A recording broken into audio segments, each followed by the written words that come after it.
Oke. Kita sampai di posisi jurnal ya tadi.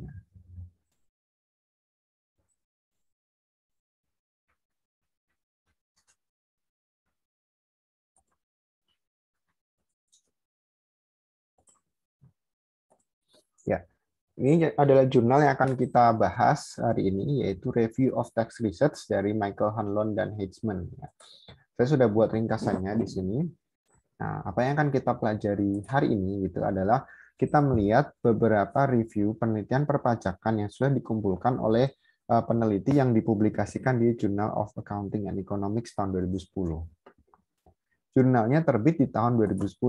Artinya penelitiannya dilakukan dari sebelum tahun 2010. Jadi yang ada di sini adalah kumpulan beberapa riset atau puluhan riset yang berada di area perpajakan dan sudah berusaha dikelompokkan oleh si peneliti, yaitu Hanlon dan Heitzman.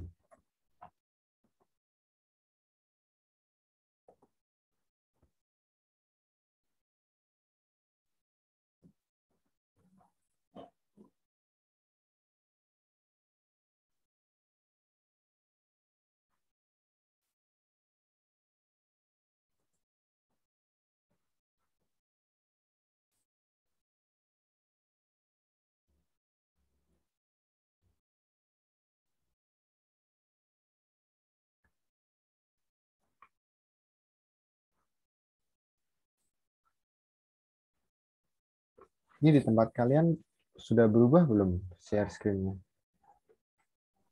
Belum, Pak. Belum ya? Oke.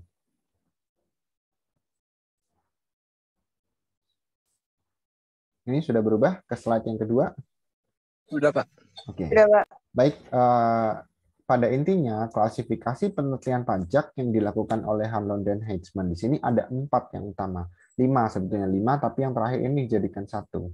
Yang pertama adalah bagaimana peranan informasi terkait dengan beban pajak penghasilan yang dimiliki oleh perusahaan. Nah, beban pajak penghasilan ini nanti akan dicari perbedaannya antara laba akuntansi dengan yang penghasilan kena pajak. Nah, jadi laba fiskal dengan laba akuntansi dan juga efeknya terhadap pelaporan keuangan. Itu yang dicoba diteliti di dalam beberapa penelitian sebelumnya. Kemudian ada juga riset mengenai penghindaran pajak yang dilakukan oleh perusahaan. Nah, sebagaimana didapatkan di artikelnya Hanlon dan Heitzman, untuk tax avoidance ini masih banyak dilakukan di level perusahaan. Untuk orang pribadi relatif tidak ada atau jarang. Sehingga ini bisa menjadi salah satu jalan untuk kita melakukan riset di bidang WPOP atau orang pribadi. Salah satunya adalah WPOP yang melakukan usaha bebas. Kalau di Indonesia cukup banyak ya untuk UMKM, kemudian pekerja independen itu banyak sekali bisa dijadikan sebagai sampel penelitian. Kemudian kelompok yang ketiga adalah bagaimana efek pajak terhadap pengambilan keputusan bisnis. Misalnya investasi, struktur modal, bentuk organisasi, dan juga efektivitasnya terkait dengan keputusan-keputusan yang utama dalam pengelolaan perusahaan atau tata kelola perusahaan. Yang keempat terkait dengan investor level tax atau pajak atas investor, ya, di mana kalau kita ketahui setiap investasi itu dikenakan pajak, termasuk juga untuk penilaian aset atau aset pricing yang punya dampak atau efeknya terhadap dividen, kemudian capital gain, dan ujung-ujungnya adalah laporan keuangan perusahaan. Jadi penelitian dilakukan oleh Hanlon dan Heitzman ini lebih banyak mengarah kepada data-data sekunder yang digunakan perusahaan dan dipublikasikan di dalam laporan keuangan. Artinya, penelitian pajak ini tidak melibatkan orang secara langsung atau wajib pajak secara langsung, akan tetapi menggunakan data yang dipublikasikan oleh perusahaan.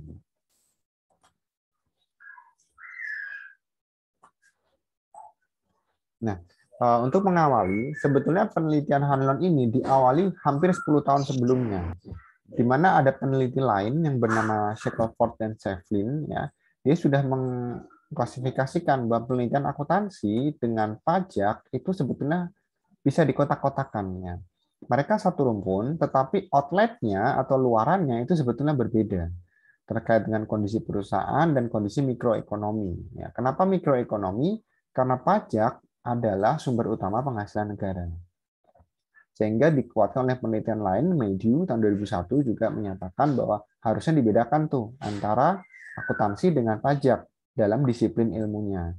Sehingga goalnya dari penelitian ini atau tujuan penelitian adalah mengelompokkan dalam 3 area yang masuk akuntansi murni mana, yang terkait dengan ekonomi mana, dan yang juga terkait dengan finance itu yang mana saja. Sehingga dari pengelompokan tersebut dapatlah 4 kotakan ya, atau 4 kotak yang kita pakai. Yang pertama penggunaan informasi akuntansi ya, atau sistem informasi akuntansi yang digunakan dalam pengambilan keputusan pajak penghasilan atau PPh. Jadi konsep yang pertama itu adalah PPh. Ya. Yang kedua adalah corporate tax avoidance atau penghindaran pajak yang dilakukan oleh korporasi atau perusahaan. Jadi konteksnya kalau tadi hanya fokus pada pajak penghasilan, yang kedua fokusnya pada pajak badan. Yang ketiga terkait dengan decision. Jadi ada book trade-off, kemudian real corporate decision, yang ujung-ujungnya kembali lagi kepada masalah perpajakan yang dialami oleh perusahaan. Dan yang terakhir terkait dengan transaksi, yaitu asset pricing. Nah, 4 kotak ini semuanya dikembalikan atau didefinisikan ulang dan juga dicari benang merahnya seperti apa. Nah, kita pakai kelompok yang pertama yaitu AFIT. AFIT itu adalah Accounting for Income Tax. Jadi apa yang bisa kita teliti kalau kita tertarik dengan namanya pajak penghasilan. Jadi kita tadi ada PPh saja. Yang pertama adalah yang namanya book tax difference. Perbedaan nilai yang dicatat menurut laporan perusahaan ya, dengan laporan pajak. Jadi laporan koreksi fiskal dengan laporan keuangan perusahaan. Jadi kalau perusahaan punya laba 100 juta, belum tentu laba fiskalnya 100 juta. Ya, karena ada koreksi fiskal positif dan negatif yang bisa dikeluarkan dari aturan pajak, sehingga bisa jadi laba perusahaan bukan 100, bisa 120, ataupun bisa 95.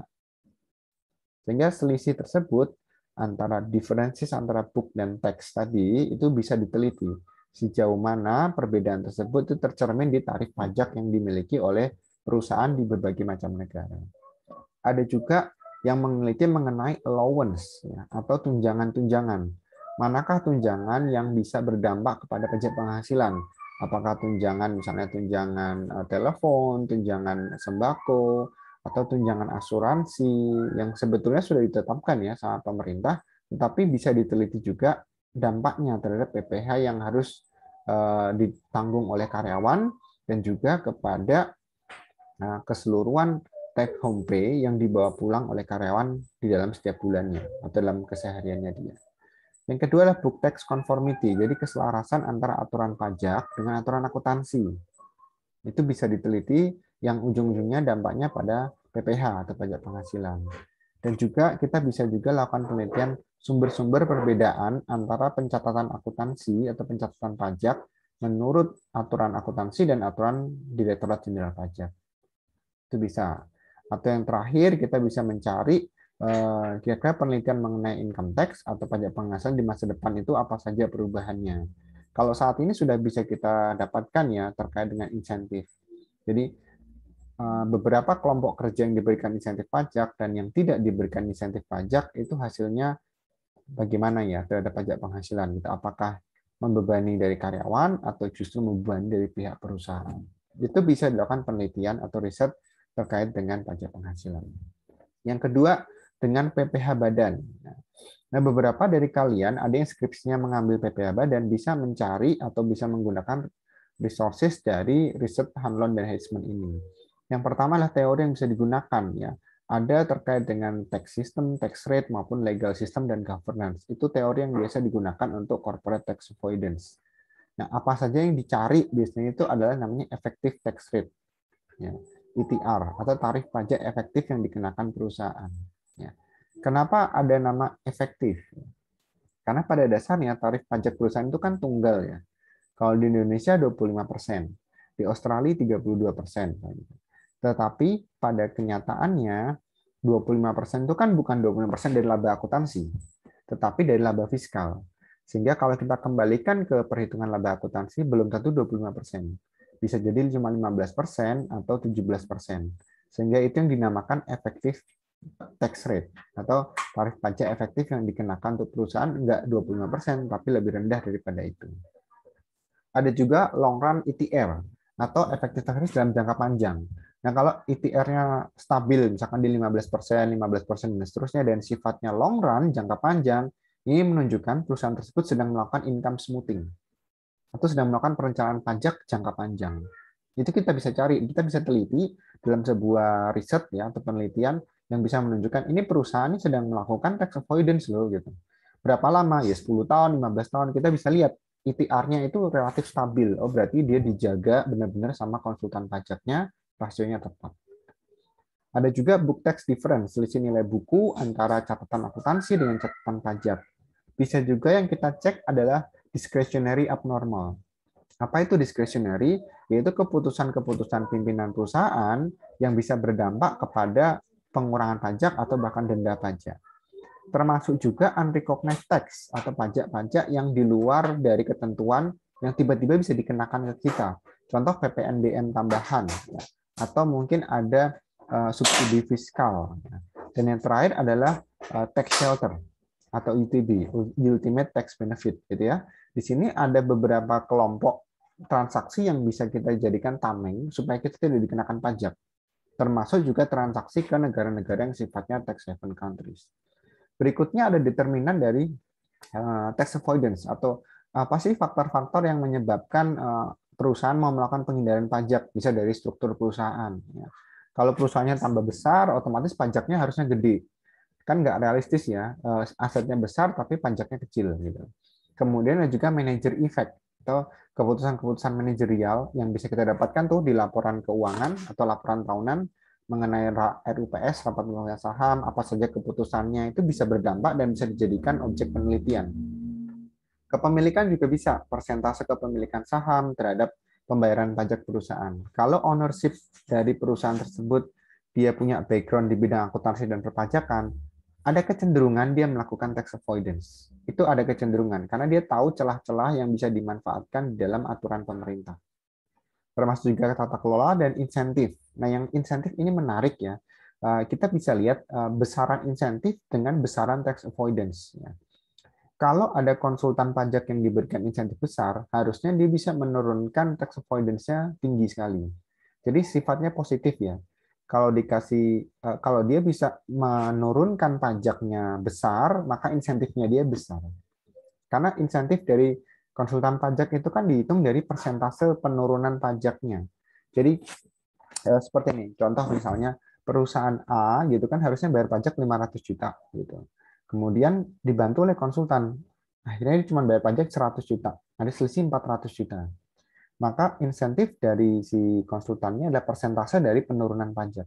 Misalnya 10%. Berarti konsultannya dapat 40 juta. Gitu ya. Kalau dia bisa nurunin jadi 200 juta, berarti turunnya 300%, konsultannya dapat 30 juta. Jadi besaran insentif itu tergantung dari berapa besar penurunan yang bisa dilakukan oleh si konsultan tersebut. Ada juga konsekuensi dari direct cash flow, kemudian nilai perusahaan yang ada di pasar saham, kemudian capital structure decision, jadi memutuskan kita nggak mau pakai hutang sama sekali gitu ya. Itu berbahaya juga untuk perusahaan karena hutang itu adalah tax shield. Ya. Liability is a tax shield. Kalau kita punya hutang, kita bisa menghindari pembayaran pajak khususnya untuk obligasi. Dari mana kita bisa tahu ada aturannya, ya, aturan perusahaan. Nah, khusus untuk tax avoidance atau ETR sebetulnya punya banyak ukuran ya. Ada yang GAAP ETR atau beda nilai buku ya. Jadi perhitungan untuk nilai pajak dari laporan akuntansi dibagi dengan laporan pajak. Ada juga yang current ETR, ada current tax, ada non current tax atau total tax. Jadi kalau kalian baca di laporan keuangan tuh, nggak tahu kalian seberapa sering kalian buka laporan keuangan, itu pasti ada pajak kini, ada pajak tangguhan, ada current tax, ada deferred tax. Jadi pajak ada berapa total pajaknya? Total pajak itu dari dua itu, pajak kini, current tax dengan pajak tangguhan. Jadi nggak sembarangan langsung hitung pajak. Nah kalau kalian nggak ngerti istilah tersebut, misalkan pajak kini dan pajak tangguhan, itu artinya kalian nggak pernah lihat laporan keuangan. Itu udah pasti itu ketahuan. Yang kedua adalah cash ETR, ya gitu. Artinya berapa banyak pajak yang dibayar secara tunai dibandingkan dengan total hutang pajaknya dia. Nah, kalau long run cash CTR sama seperti itu, cuman dia skalanya jangka panjang, ya, lebih dari 1 tahun gitu ya. Atau juga melalui diferensialnya, jadi perbedaan nilai yang harusnya dicatatkan menurut ketentuan pajak dengan perhitungan konsultan kita. Berapa selisih yang bisa dihemat oleh konsultan pajak tersebut.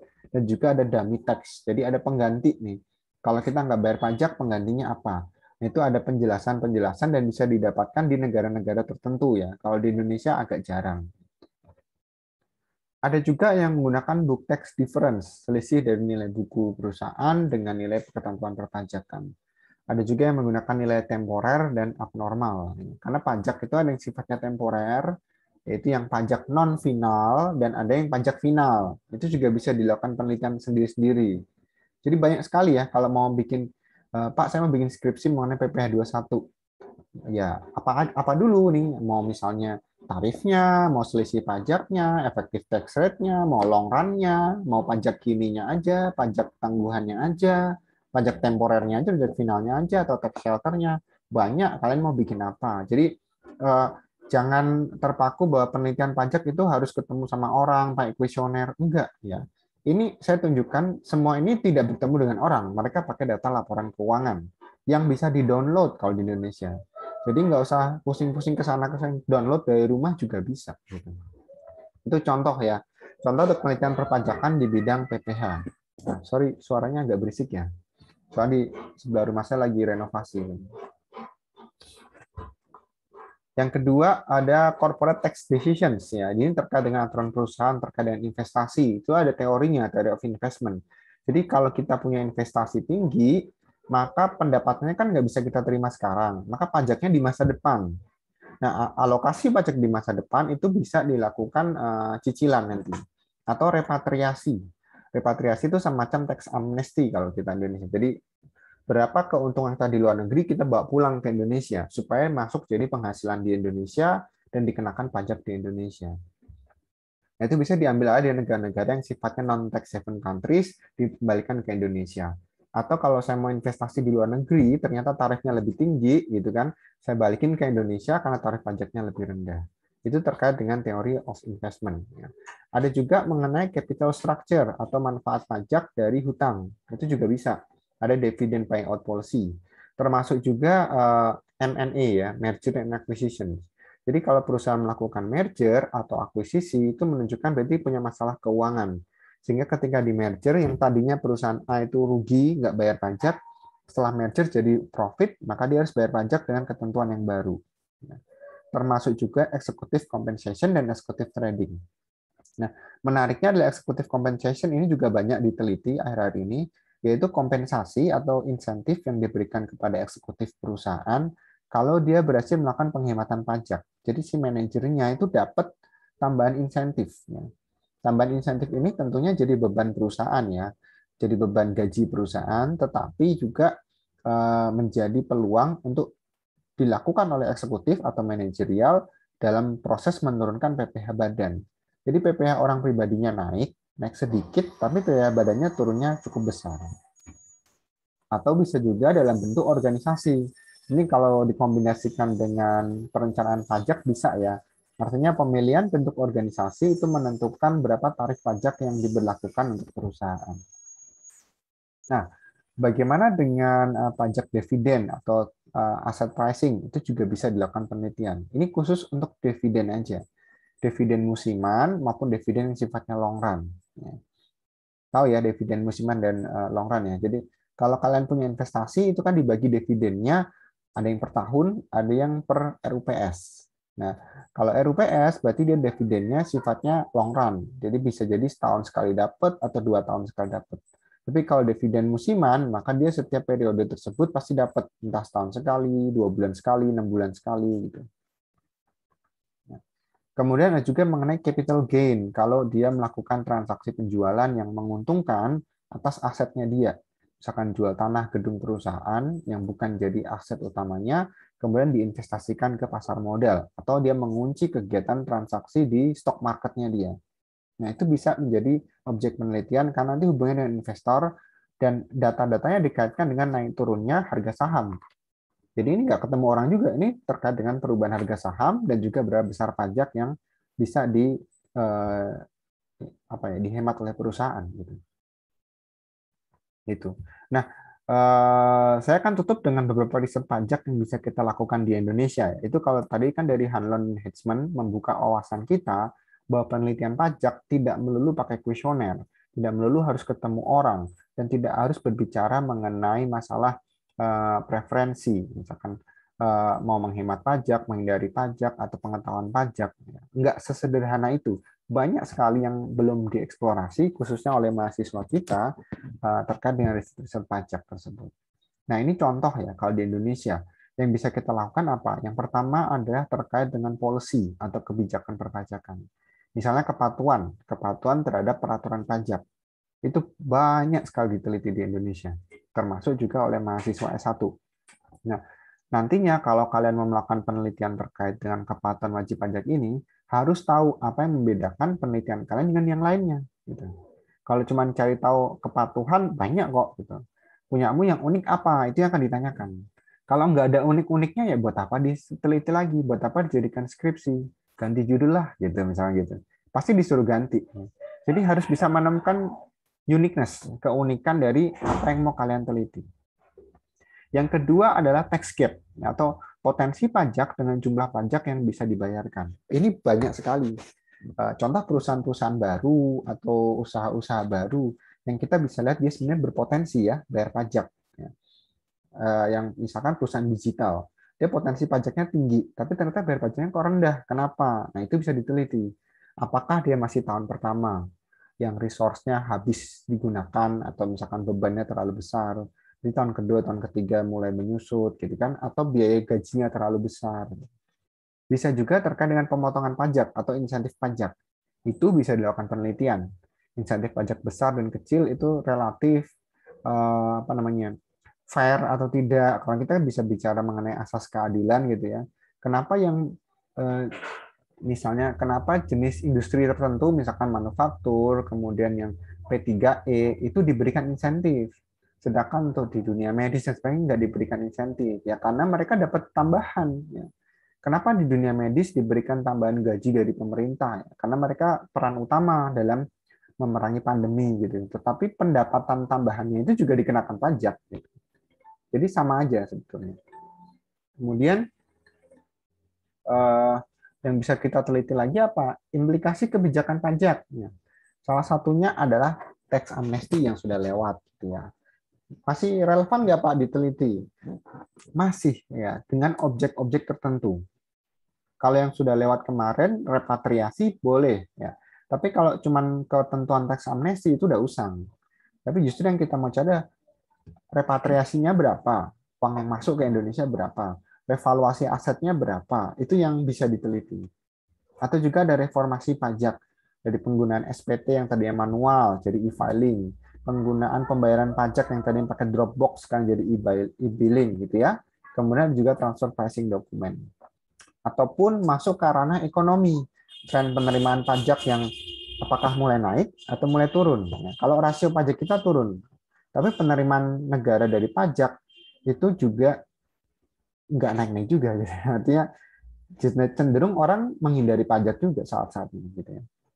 Ada juga tarif pajak dan kompetisi ekonomi. Gitu ya. Jadi beberapa perusahaan UMKM itu diberikan insentifnya. Pajaknya nggak 1%, tapi turun jadi 0,5%, 50% tuh diskonnya.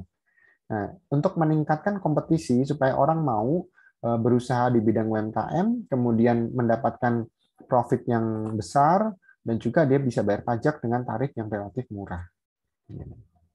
Itu beberapa contoh gitu ya. Ada juga pengungkapan pajak penghasilan atau akuntansi pajak penghasilan untuk transaksi-transaksi yang bisa dilakukan oleh perusahaan. Ya, misalnya itu adalah terkait dengan pajak tangguhan gitu atau book tax difference. Kemudian ada juga kewajiban perpajakan terkait dengan ketaatannya, apakah dia sesuai dengan aturan-aturan yang berlaku atau tidak. Kemudian earning management atau manajemen laba, atau penghindaran pajak, bahkan sampai ke pajak internasional. Ngomong-ngomong, kalian ada mata kuliah pajak internasional kan? Jadi bisa tuh dikaitkan dengan ini. Dan yang lagi saat ini lagi menarik menggelitik itulah thin capitalization. Banyak sekali, booming sekali ya. Di mana bagaimana perusahaan berusaha membuat nilai kapitalnya atau nilai asetnya itu kelihatan kecil. Tapi sebetulnya punya nilai tambahnya besar banget. Nah, kalau thin capitalism-nya terlalu kecil, maka akan dicurigai gitu kan bahwa dia sedang melakukan penghematan pajak secara besar-besaran. Untuk book tax sendiri bisa dilihat penyebabnya, apakah yang sifatnya permanen atau temporer gitu ya, atau juga dia forging operations ya, karena aktivitas tertentu yang diwajibkan oleh perusahaan. Ada juga rekonsiliasi fiskal untuk keperluan manajemen laba. Bagaimana membuat labanya itu relatif stabil ya, karena pengaruh dari rekonsiliasi fiskal. Selain itu ada juga perbedaan dalam struktur kepemilikan perusahaan maupun corporate governance, dan juga bagaimana tax planning atau perencanaan yang bisa dilakukan perusahaan untuk melakukan penghindaran pajak atau penghematan pajak.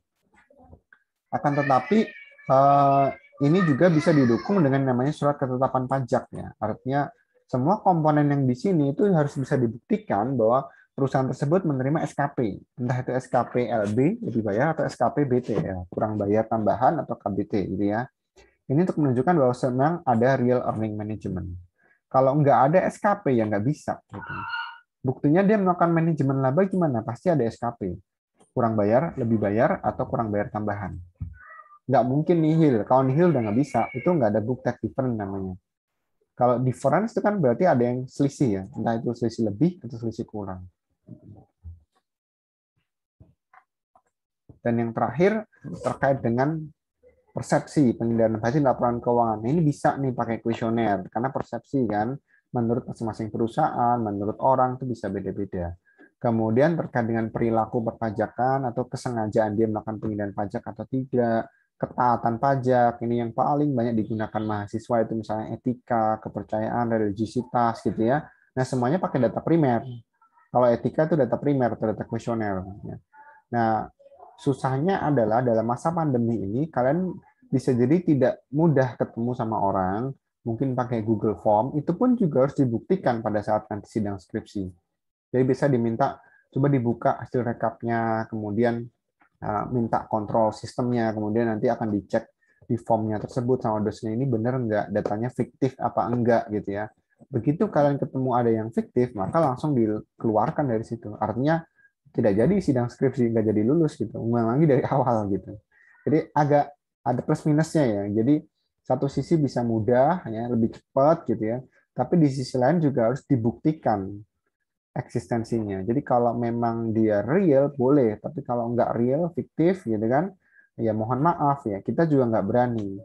Karena ini sifatnya kita saling trust ya gitu. Kan dosen tidak bisa mengawasi atau pembimbing nggak bisa mengawasi kalian setiap saat dalam waktu mencari data. Jadi kita juga punya etika. Dalam metode riset kan belajar mengenai etika. Nah, perilaku etika yang paling baik adalah ya kita harus berikan data yang jujur. Kalau datanya nggak jujur, pasti kok ada celah. Saya nggak tahu gimana caranya, tapi nanti pasti akan kelihatan. Oh, ada yang datang seperti ini nih, ini artinya dia fiktif, dia nggak benar gitu. Dan itu ditemukan juga di mahasiswa kita di Ukrida pada saat saya nguji atau dosen-dosen yang nguji, nggak cuma satu dua orang, banyak gitu. Beberapa yang melakukan kecurangan data gitu ya, minta temennya yang suruh ngisi Google Form dan sebagainya, itu kelihatan banget gitu. Bahkan ada yang minta teman-teman satu kelas ngisi. Karena nama-namanya kan kelihatan ya, oh ini nama-nama teman kelasnya dia gitu ya. Itu juga bisa kita lakukan. Ya. Kalau dia penelitian terkait dengan mahasiswa boleh, tapi kalau penelitian terkait dengan wajib pajak gitu, nah saya sih nggak yakin semuanya punya NPWP. Jadi harus bisa dibuktikan punya NPWP nggak, nomornya berapa gitu. Nah kalau nggak punya nomor NPWP berarti bohong dong kan gitu ya. Itu beberapa penelitian perilaku memang sulit dibuktikan ya, tetapi pasti akan ketemu cara untuk membuktikan apakah dia betul, real atau enggak. Oke, itu yang bisa saya informasikan mengenai penelitian kita yang pertama di dalam artikel yang dibahas hari ini. Nanti artikelnya akan saya naikkan ya ke UVC nanti supaya kalian bisa bisa memahami atau bisa baca ulang seperti apa artikelnya. Baik, ada yang mau ditanyakan terkait dengan materi yang pertama atau terkait dengan riset pajaknya harus dihadapi oleh mahasiswa nanti?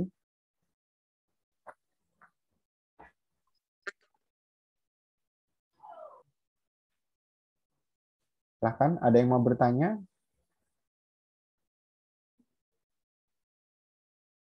Atau harusnya semuanya udah siap ya dengan dengan riset pajaknya masing-masing. Rekaman kelas akan diupload di UVC. Enggak, UVC-nya berat. Ya. Saya akan upload via YouTube dan saya kasih linknya ke kalian. Ya. Kalau saya masukin lewat UVC, mohon maaf, UVC-nya berat. Kasihan dosen yang lain. Kalian juga nanti akan berat tuh aksesnya. Servernya yang kasihan. Begitu ya, Bonser ya. Oke. Ada lagi? Lagian kalau kalian saya masukin ke UVC ya, nanti kalau sudah selesai kelasnya, kalian nggak bisa punya akses ke kelasnya, nggak bisa dilihat lagi. Ya. Jadi bisa diakses kapan aja itu kan lewat media yang lain gitu. Jangan nggak harus masuk lewat divisi ya, harus login dulu. Kelamaan sih menurut saya. Oke, ada lagi yang mau ditanyakan?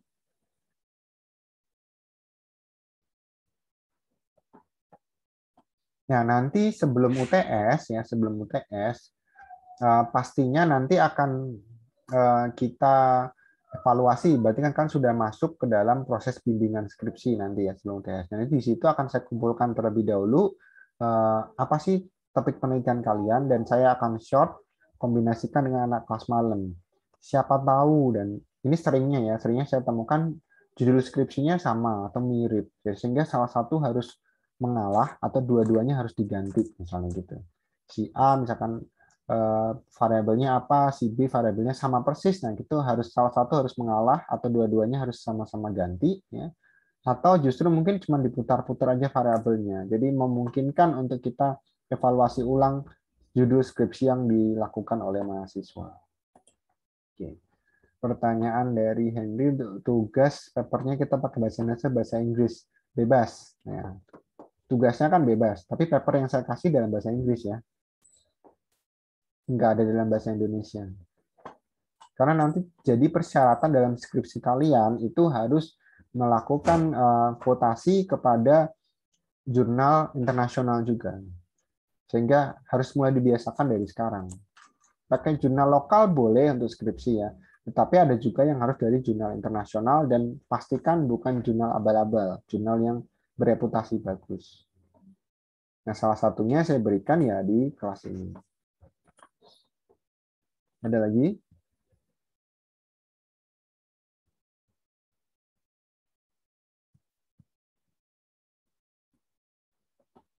Tidak ada? Oke. Kalau tidak ada, nanti saya akan informasikan di dalam